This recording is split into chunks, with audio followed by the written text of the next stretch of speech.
di Batu Jaya, Karawang. Perkenalkan, nama saya Lukvia Nurfitriana dari kelas 12 Akuntansi 2. Perkenalkan, nama saya Rika Padilla dari kelas 12 Akuntansi 2. Perkenalkan, nama saya Sri Mariani dari kelas 12 Akuntansi 2. Perkenalkan, nama saya Dinda Amelia Ananta dari kelas 12 Akun 2. Assalamualaikum kelas, selamat siang. Maaf, kami mengulangi waktunya untuk memenuhi tugas kami mengenai analisis tentang sejarah Candi Jiwa di Batu Jaya, Karawang bersama kami berdua.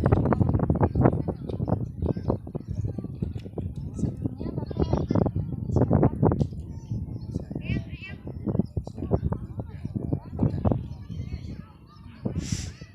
bagaimana asal-usul sejarah Candi Jiwa dan Candi Blandongan di Batu Jaya, Karawang ini, Pak? Asal-usulnya pertama ditemukan candi yang berbentuk gundukan tanah atau masyarakat setempat mengatakan telur atau lemah dihuni seperti itu. Nah, di tahun 1984 dari fakultas itu beliau mendapat informasi bahwa dari banyak gundukan tanah seperti yang ada di Cirebon. Kebetulan mereka itu sedang meneliti. Nah, mereka survei kembali dari Cirebon. Nah, ternyata Nggak gitu kok, jadi ntar nih gini ikutin tuh, besar-besar. jangan cuma gitu doang.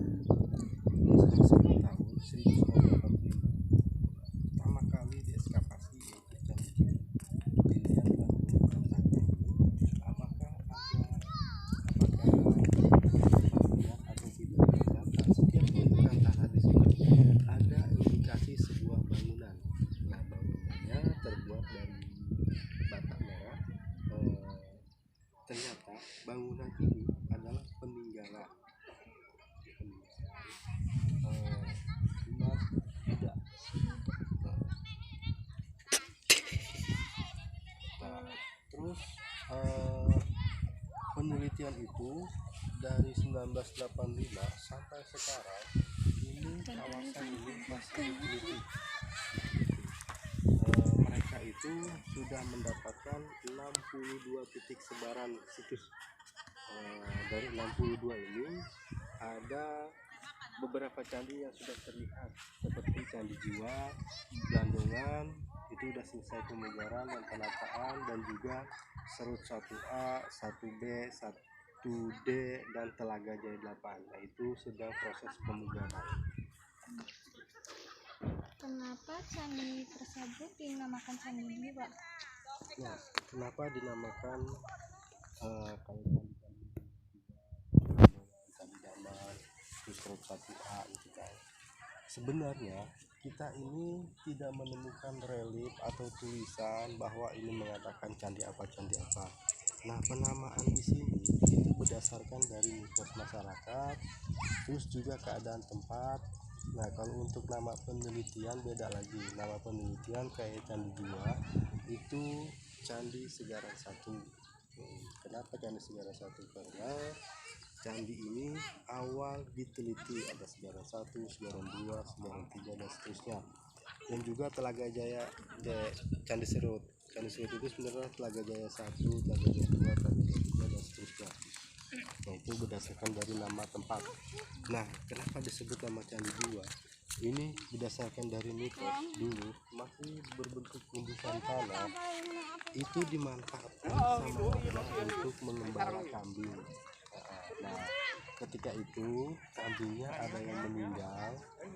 Nah, si pengembala itu bilang sama warga bahwa Unur sudah minta jiwa. Nah, dinamakanlah Unur Jiwa. Setelah diteliti bahwa itu candi, bahwa diribalah Candi Jiwa. Sama kejadian ke Candi Blandongan. Di sini dulunya masih gundukan tanah ya. Ada gubuk kecil. Jadi petani itu ngajak temennya istirahatnya ke Unur, ada Blandongannya. Namanya Blandongan, tempat istirahatnya.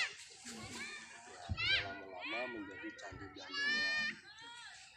Kalau Candi Damar itu ada pohon damar tadinya itu sebagai penanda. Candi Serut ada pohon serut. Nah, itu penamaan candi di sini. Terus Luas Candi Jiwa berapa, Pak? Kalau luas Candi Jiwa hampir 600 meter, tetapi kalau untuk luas lahannya ya 600 meter, tapi kalau untuk bangunannya itu 18 kali 18, tingginya 4,7 di atas permukaan laut.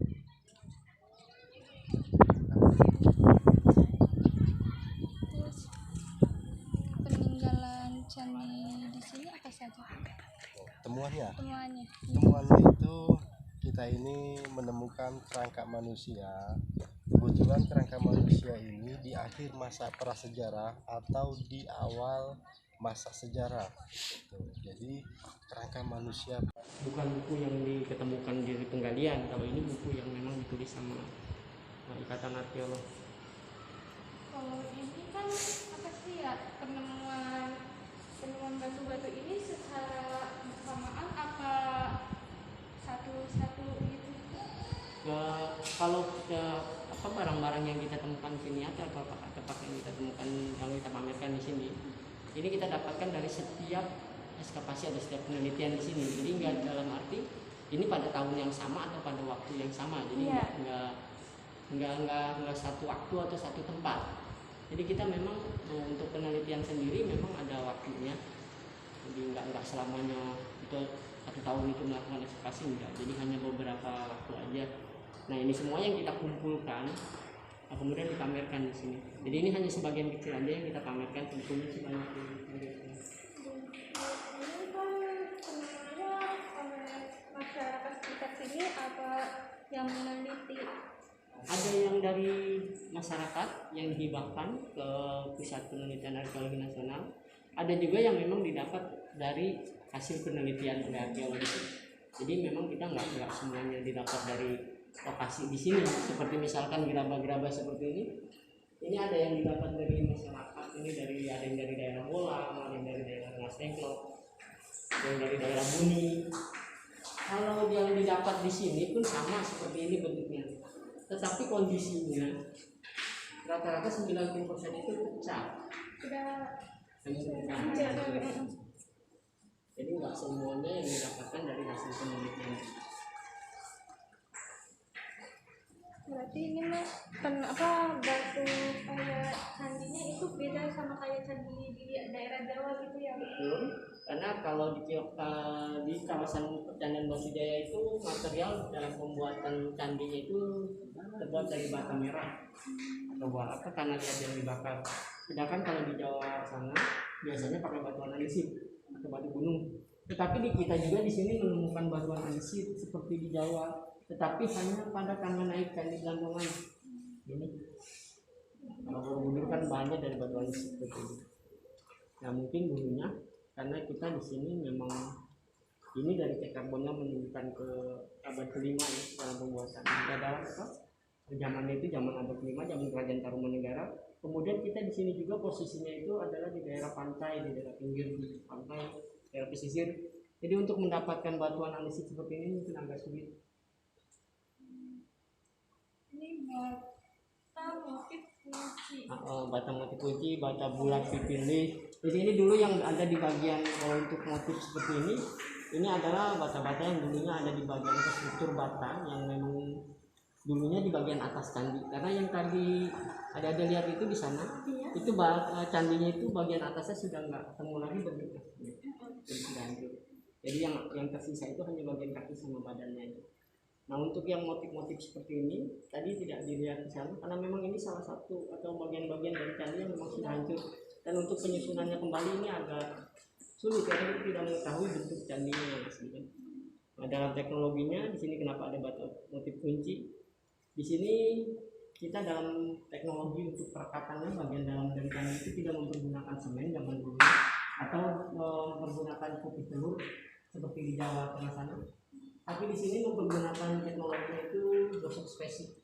Gosok spesifik itu bagian batang satu dengan satu digosok-gosok, kemudian tinggal menimbulkan butiran halus, kemudian kisah itu akan menempel.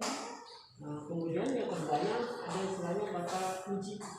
Jadi struktur bata satu dengan yang satu ini saling menarik. Kemudian juga di sini ada komponen yang kita lihat tapi dia ada terdapat lapisan lepak, itu lapisan yang yang dibuat dari batuan kapur atau pasir. Jadi ini dulunya percandaan Batu Jaya itu selain dari abad ke-5 sampai ke-7 masanya masa Tarumanegara, kemudian abad 7 sampai 10 candinya dulu sudah mengalami pemugaran juga. Jadi ada dua masa. Itu mungkin pengaruh dari Sriwijaya yang bentuk candinya, dan memang pun candinya yang kelihatannya itu untuk yang abad 7 10 itu lebih ke candi juga. Makanya sekarang untuk kawasan kami di sini dibilangnya candinya Candi Hindu Buddha. Nah, untuk bagian yang keluarnya sendiri, dia untuk masa yang pemugaran kedua, dia sudah mengenal adanya lapisan lepak seperti ini. Jadi bagian candinya itu dilapisi sama batuan kapur seperti di plaster, yaitu berwarna putih. Yang paling jelas itu di Candi Blandongan, bisa dimungkinkan dari dasar sampai ke stupa-stupanya itu berwarna putih. Ini bata yang bercap kaki. Ini bata bercap kaki ini kita temukan dapat di Candi Jiwa, Candi Segaran 1. Karena di sini adalah zamannya Tarumanegara. Pernah ke Bogor enggak? Waktu tulis Bogor. Nah, itu yang di sana itu nanti ada prosesnya, ada dokumentasi, ada keterangannya juga. Bahwa Tarumanegara itu dulu kita kenal itu dari prasasti Batu Tulis Bogor. Di sana ada telapak kaki Raja Purnawarman. Jadi ada prasasti yang menerangkan tentang bahwa telapak kaki Raja Purnawarman yang gagah berani. Nah, di sini pun kita mendapatkan telapak kaki yang ada di batu bata. Tapi di sini tidak ada tulisannya atau tidak ada prasastinya. Jadi kita ada dua deskripsi atau dua pendapat arkeologi. Yang pertama mungkin simbol atau cap seperti yang di Bogor sana.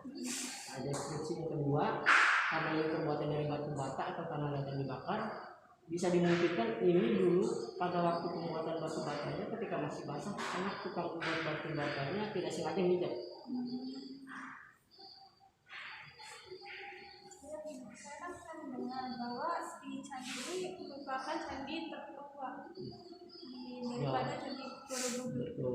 Kalau candi kawasan percandaan Batu Jaya itu dari hasil cek abad 14-nya menurut Pak Profesor Gatot dan beberapa orang lain, ini dari abad ke-5 atau masa Tarumanegara, sedangkan Candi Borobudur itu menunjukkan dari angka abad 8. Jadi ini lebih tua 300 tahun dari Candi Borobudur.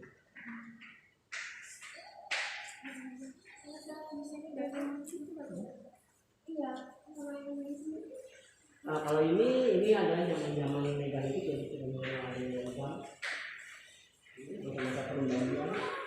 Jadi di sini juga ada pecahan wadah yang terbuat dari logam, biasanya seperti ini. Kecuali yang terbuat dari emas, tapi kalau yang terbuat dari emas itu kita nggak simpan di sini karena keamanan kita masih minim. Kemudian ini mata uang. Mata uang ini bukan zamannya percandian, jadi zaman kolonial. Ini itu di Helmina, zaman Ratu Helmina. Kalau yang di bawah itu bandul itu adalah alat untuk pemberat jala, biasanya digunakan untuk menangkap ikan. Ini daging laut, karena pada waktu itu transportasinya pasti lewat air. Nah, kemudian batu asal itu zaman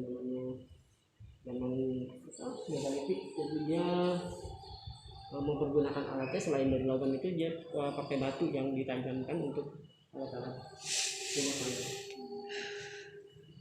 Kalau ini adalah fosil-fosil binatang laut. Sebenarnya fosil binatang laut pada waktu masa prasejarah, binatang laut seperti ini bisa digunakan untuk kelengkapan upacara atau memang binatang laut yang memang sering dikonsumsi sama mereka. Kemudian bawahnya itu adalah fosil dari gigi, tapi gigi binatang mamalia. Kemudian juga ada fosil tulang binatang sama tadi binatang seperti tulang belakang buaya. Sebelah sana itu fosil tumbuhan. Nah, kalau untuk yang bawah ini ada beberapa sampel lapisan tanah, mungkin berbeda dengan daerahnya si adik-adik ini. Dari mana? Dari cabang Pulau Bambu. Oh, cabang Pulau Bambu, nggak beda jauh ya.